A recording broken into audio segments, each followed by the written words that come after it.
Wellbeing Clinic beda jopera fit-12 Novembru f'sena. Bdejna nilqgħu xi klijenti u xi referti li jistgħu jiġu sew minn psychologist, minn tobba u social workers. Bdejna narawhom fil-kun ma' social worker u mal-nurse coordinator biex informazzjoni bażika tagħhom u mbagħad nibdew il-proċess li jiltaqgħu mal-lead clinician u naraw x'huma l-ħtiġijiet tagħhom. U kemm għandkom persuni bħalissa?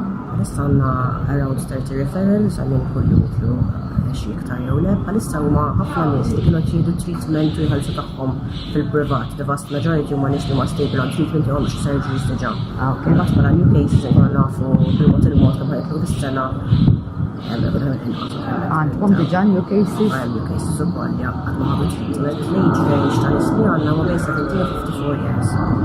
Imbagħad it-tfal ħanarawhom ġew maternity hemm team speċjalizzat għall-tfal. Tfal under 18 mhux hekk. Tfal under 18. Ovvjament ikunu fil-borderline jarahom ġiex teams